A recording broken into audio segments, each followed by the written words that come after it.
안녕하십니까. 특불TV 시작합니다. 내년 총선을 놓고 공천 하약고가 열리고 있습니다.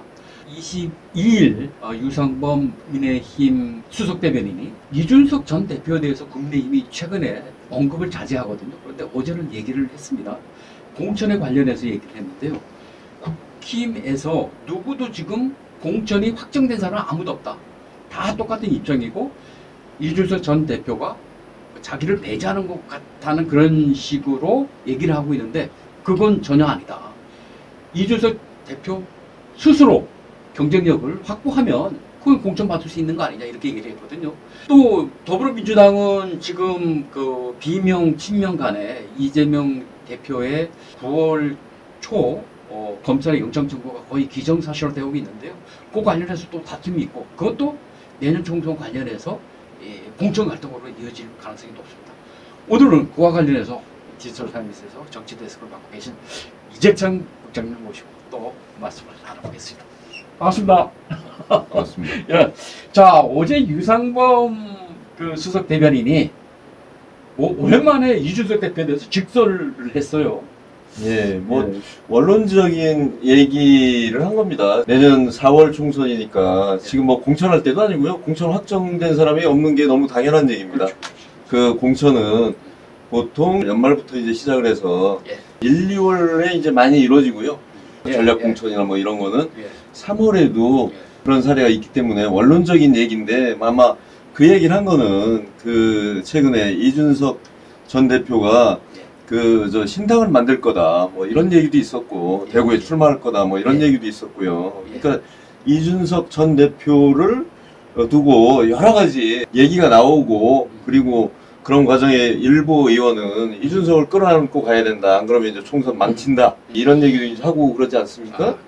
당의 공식 입장은 인지는 모르겠지만 수석 대변인으로서 이제 언급을 한 거죠. 이준석 대표는 최근에 신당 관련해서는 자기 생각해 본 적이 없다. 그리고 당연히 자기가 노원 쪽에서 이제 출마를 했지 않습니까?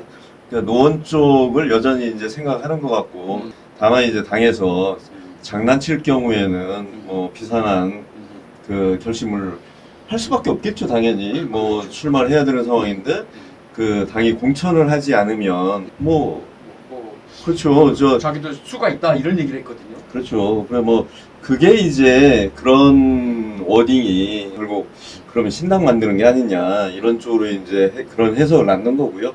그리고 이제 극단적으로 그렇게 되면 대구에서 출마할 거다 이런 얘기도 이제 나왔던 거잖아요. 그러니까 그런 이준석 전 대표를 둘러싼 여러 가지 논란에 대해서 아마 유상범 수석 대변인이 정리를 하려고 했던 것 같습니다. 언제 공천을 안 해준다고 한 적이 있냐. 그리고 지금은 공천할 때도 아니고 공천 받은 사람이 없는 거 아니냐. 원론적인 얘기입니다, 사실.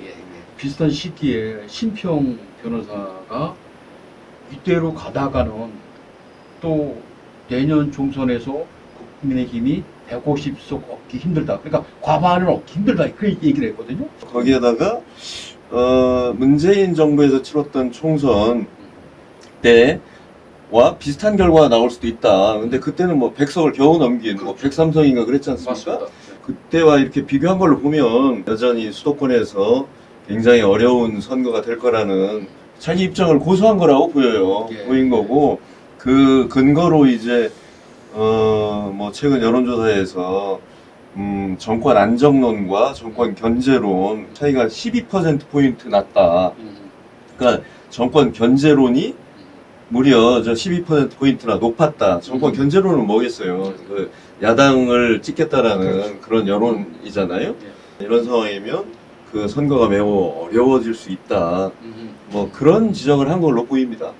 국민의힘이 지도부의 리더십이나 어떤 대중적인 어떤 그 견인력 이런 게 좀 약하다는 비판을 많이 받고 있는데 그렇다고 해서 더불어민주당도 사정이 나은 건 아니거든요. 지금 더불어민주당은 이재명 대표의 정치인구가 다음 달 초에 9월 초에 거의 기정사실화 되고 있지 않습니까?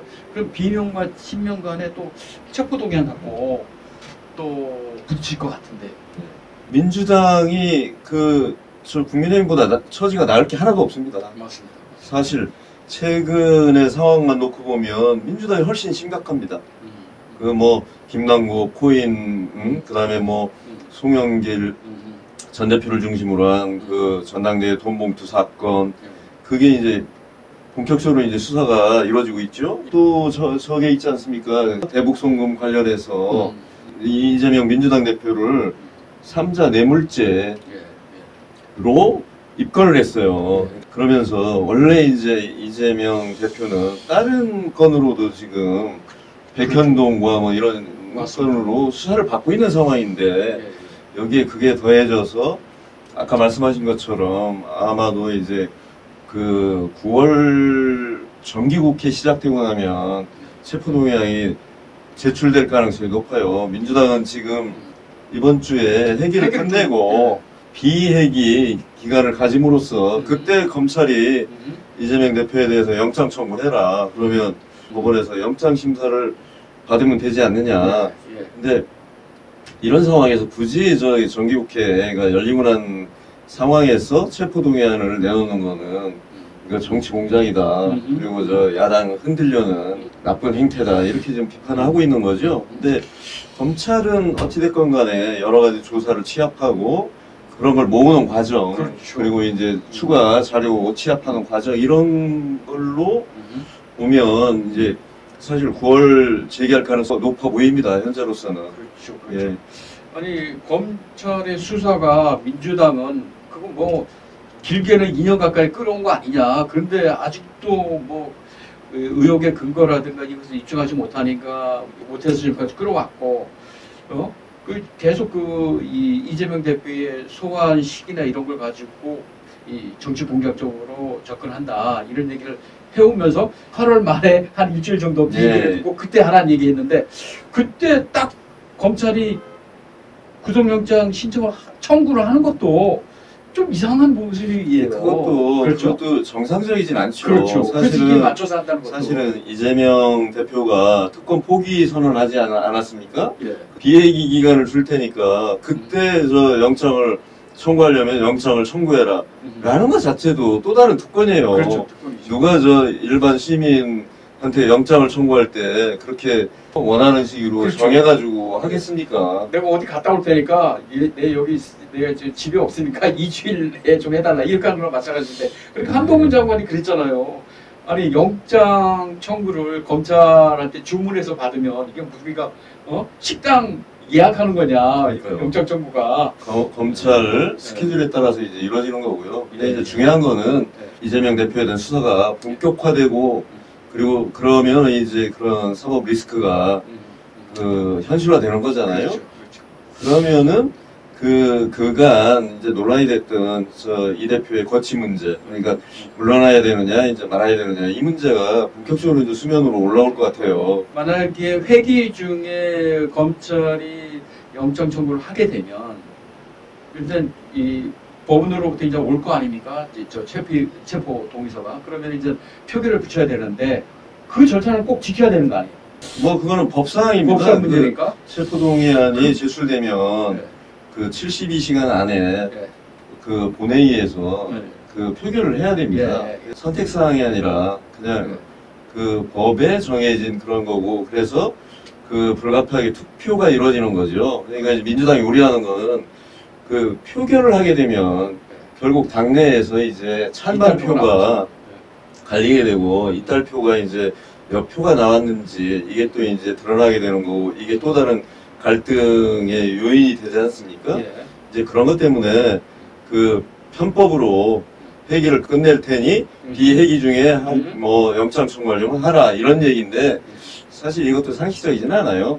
결국 이제 이 사법 리스크가 심화되면 민주당 내부적으로 이제 공천 전쟁이 불가피해질 겁니다. 친명 쪽은 이제 친명 중심의 공천을 하려고 할 거고요. 심지어는 지금 이제 옥중 공천 얘기도 나오고 있지 않습니까? 대표가 뭐 예를 들어 구속되더라도 옥중에서 공천할 수도 있다, 뭐 이런 얘기죠. 근데 그것도 이제 사실 상식적이진 않은 얘기인데, 그런 극단적인 상황이 오게 되면 민주당이 과연 그 정상적으로 한 지붕 두 가족으로 선거를 치를 수 있을까? 이게 사실은 좀 어려워 보이지 않습니까? 예. 그렇게 되면 이제 분당 가능성도 있는 거예요. 뭐 가능성은 아주 낮지만 전혀 배제할 수는 없다. 예, 맞습니다. 그렇죠. 자, 그러면은 지금 국민의힘, 더불어민주당 다 양쪽 집안의 지금 사정이 복잡하고 고민도 많고 그런데 그래서 그런지 최근 들어서 금태섭 전 의원, 양양자 의원이 제3당 이 신당 작업을 지금 굉장히 급빛을 올리고 있어요. 네. 뭐 다음 달이면 두 당이 이제 모습을 갖출 텐데 우리가 제3지대로라는 게 사실은 크게 성공한 예가 없지 않습니까? 성공한 예가 있긴 합니다. 이게 반 정도의 성공이죠. 그 대표적인 게 이제 옛날 90년대 저 정주영당이 성공을 한번 했고요. 그리고 2016년 저 20대 총선에서도 국민의당이 38석을 얻는 뭐 굉장히 큰 성공을 거두죠. 그 당시에 이제 그 호남에서 거의 싹쓸이 하다시피 하면서 38석을 얻었었는데 그때 아마 그런 그 여야 거대 정당의 이 대립 정치 그리고 정치 실종 이거에 대해서 국민이 실망해서 그 제3당을 만들어줄 테니 뭐 너희가 좀 역할을 좀 해봐라. 이런 쪽에서 아마 좀 그런 그 역할을 부여한 것 같은데 사실 역할을 제대로 못했어요. 못했고 그래서 그 뭐 3당 제3지대론이 사실은 이제 그 관심을 못 받았었는데 최근에 다시 이제 뭐 거대 야당의 입법 독주 그리고 뭐 아나무인식의 그런 그 전국 운영 그리고 무기력한 여당 그렇다 보니까 최근 여론조사에서 다시 고개를 들고 있어요. 사실 한 30% 정도는 지지하는 정당이 없다 이렇게 답하고 있어요. 그 30%가 예를 들어서 제3지대로 간다면 제3신당이 성공할 수도 있는 거죠. 그래서 이제 금태섭 전 의원이 뭐 새로운 선택이라는 당을 지금 만들지 않습니까? 방송에 나와서 30석 가능하다 이런 얘기도 했더라고요. 30석. 예, 그리고 뭐 양양자 의원도 뭐 한국의 희망 이런 당을 지금 만들고 있고요. 이게 사실은 그 당들이 독자적으로 저는 성공할 가능성은 낮다고 해요. 그리고 이제 대표 간판이 있느냐 이런 문제 때문에 신당으로는 성공하기 좀 어려울 수 있어요. 맞아요. 그 인물 말씀하셨는데 그 8월 초에 한국갤럽이 그 여론조사한 걸 보면은 신당 그래 의미 있다 이렇게 대답한 그 응답자가 약 한 28% 정도 된다고 해요. 민주당이 이제 분당 가능성까지 이렇게 말씀을 하셨는데, 자, 논리를 이쪽으로 돌려보면 국민의힘도 사실은 신변 변호사가 계속 뜻이 맞는 친윤계로 똘똘 뭉치는 게 중요하다. 계속 그런 주장을 해오셨어요, 그분이요. 예. 윤석열 대통령의 어떤 정치적 이념이라든가 어떤 그 목표 이런 거와 좀 거리가 있는 뭐 다선 의원들 이런 사람들을 좀 빼고 이 신천 이주의 어떤 신당 가능성 그런 건 없을까요? 뭐 저는 뭐 가능성은 낮지만 그래서 없다고 말할 수는 없을 것 같아요. 그러니까 뭐 민주당이 제가 말씀드린 것처럼 친명 비명이 이제 격돌을 하다 보면 그리고 이제 옥중 공천이라는 최악의 상황을 만든다면 아마도 뭐 저는 비명계 다수가 이제 이탈해서 분당이 되는 이런 모습이 될 수도 있고요. 그 국민의힘도 뭐 비슷하다고 생각합니다. 신평 변호사 얘기한 대로 그 친윤석열 당, 친윤계의 당을 만들게 된다면 비윤계들이 공천을 못 받을 가능성이 있고요. 그리고 탈락하고 뭐 이렇게 예상되는 사람들은 뭐 결국 살려고 나가게 되잖아요. 그렇죠. 그래서 그 뭐 분당이라기보다는 그래도 국민의힘에서도 상당수가 이탈할 수 있다 이렇게 보여요. 그럼 그 이탈자들은 지금 추진되고 있는 제3당, 제3지대로 그쪽으로 합류를 할까요? 아니면 뭐 무소속이나 뭐 이런 쪽으로 갈까요? 결론적으로 말씀드리면은 지금 우리가 얘기하는 이런 시나리오들은 다 연말에 이루어질 시나리오들이에요. 당장은 아니거든요. 왜냐하면 내년 4월 총선이기 때문에 이 공천이 이제 본격적으로 이루어지고 이런 게 이제 12월, 1월이에요. 그러니까 그때 만약에 이제 그렇게 분열된다고 하면 시간이 별로 없어요. 예. 시간이 별로 없기 때문에 아마도 지금 그 금태섭 의원 당 그리고 이제 양양자 의원 당과 결합할 가능성이 꽤 있다. 이런 생각이 들어요. 그래서 그 만약에 그 가능성은 낮지만 그런 여야 거대 정당이 분열되는 이런 상황이 오면 제3지대가 뭐 그들과 함께하는 제3지대가 이루어질 가능성도 있어요. 그렇게 되면 그쪽에 이제 그게 중정계 개편이 될지 소정계 개편이 될지는 그냥 양상에 따라 이제 달라지겠죠. 그리고 정계 개편이 이루어진다면 선거에 상당한 변수가 될 수도 있지 않을까 이렇게 생각합니다. 올 연초만 하더라도 2024년 총선은 4당 체제로 이루어질 것이다. 경쟁이 이런 얘기도 있었어요, 사실은. 4당이 될지 3당이 될지 아니면 지금 구도대로 그냥 거대 양당의 싸움으로 갈지 이거는 사실 뭐 알 수는 없어요. 그러니까 여야의 공천 전쟁이 어느 방향으로 어떤 식으로 이제 흘러가느냐에 따라서 양상이 매우 달라질 거라고 보고요. 어떤 드라마가 어떤 식으로 펼쳐질지는 진짜 그 뭐 상황을 지켜봐야 되는 뭐 그런 걸로 보입니다. 예. 그나마도 정치는 뭐 생물이라고 하니까 어떻게 또 변할지 모르겠죠. 예. 하여튼 오늘 말씀 고맙습니다. 예.